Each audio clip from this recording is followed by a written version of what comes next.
changes are coming to Georgia Medicaid, and a lot of families are worried about how those changes are going to impact them, what it means for their budget, and how they plan for their families. State leaders are raising concerns after two major managed care companies, CareSource and Peach State Health Plan, announced plans to reduce reimbursement rates for providers.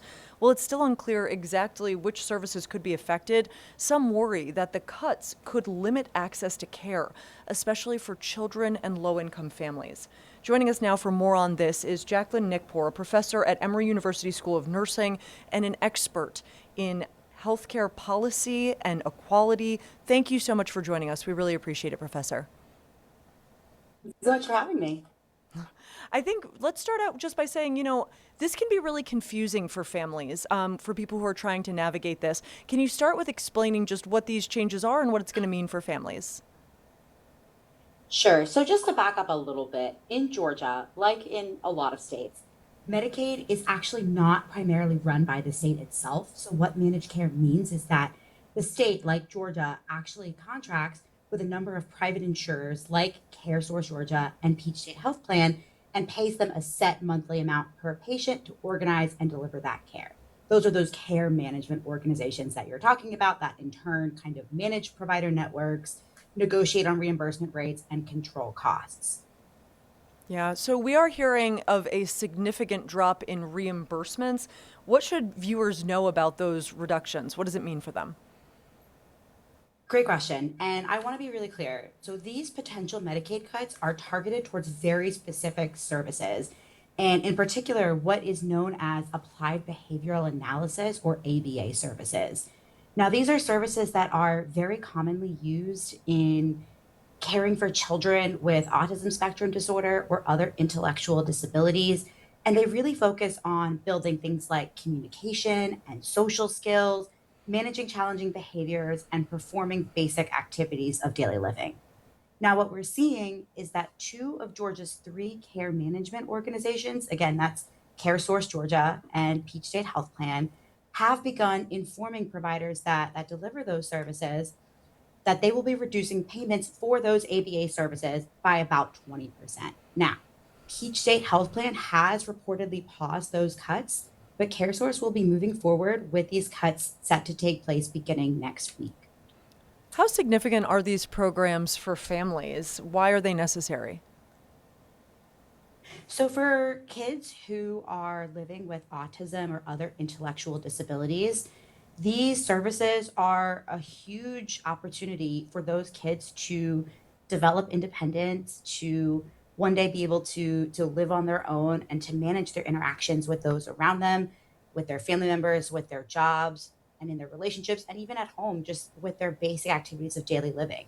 Things like brushing your teeth or dressing, depending on the severity of a child's disorder, it can really be a challenge to manage those things. And so these ABA services are really meant to be therapeutic services for these kids to really practice developing those skills so that they can go and live their fullest lives possible. So they're really significant for a lot of these families. Yeah, they sound really important to a lot of families and to a lot of kids.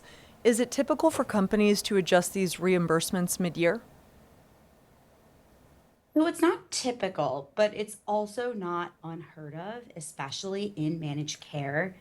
Again, because these care management organizations are operating on a fixed budget where they get a set amount of money per member each month, they can adjust these rates during the year if costs come in higher than what's expected.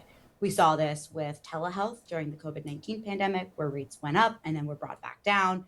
And that's similar to what appears to be happening here. Yeah, and what does this mean for doctors' offices or places where they provide this care? So, for those clinics, like those autism therapy clinics and other places that provide these applied behavioral analysis or ABA services, this can be really significant. Again, because these services are about building life skills among kids with these disabilities, they're really labor intensive. They require very, very highly trained therapeutic staff.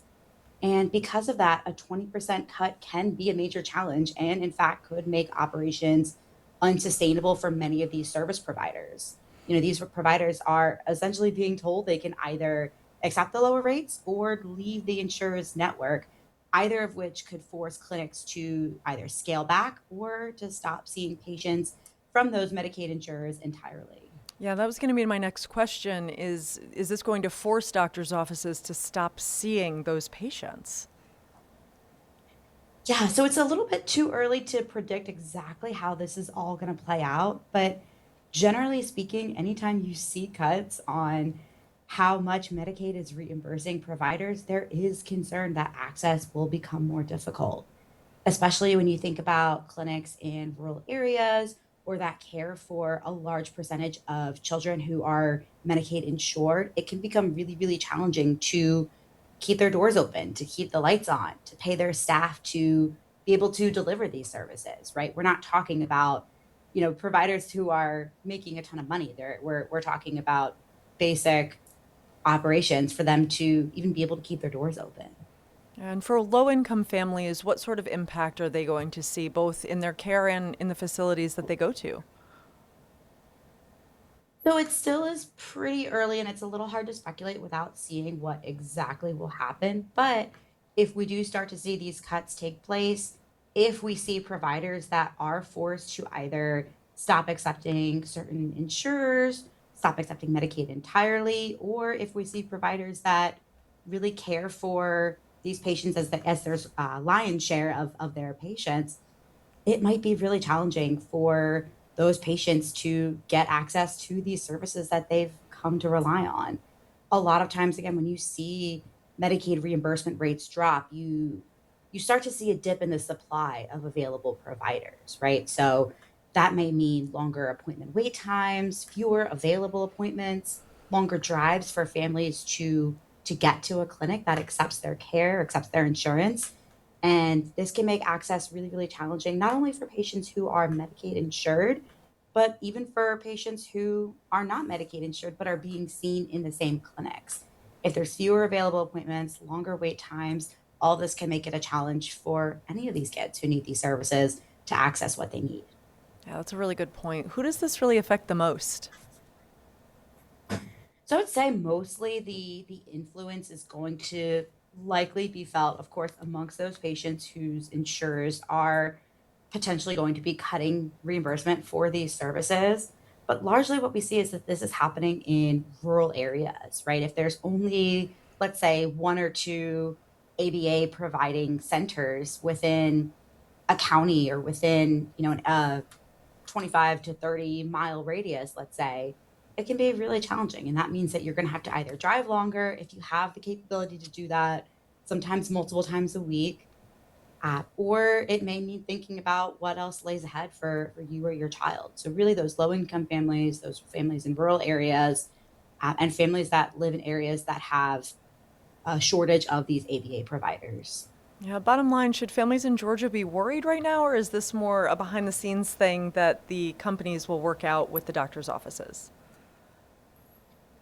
Great question. So this is one of those situations where I would say it's probably both behind the scenes and kind of starting to surface at the same time. So not every family is going to necessarily feel an immediate influence if they are receiving these services, but for those families that do, there could be some immediate and visible effects, especially if they are insured by one of these care management organizations that either is cutting these reimbursement rates beginning next week or that has proposed to in the future. So if these continue or expand, these access issues could really start with these families, but potentially become more widespread.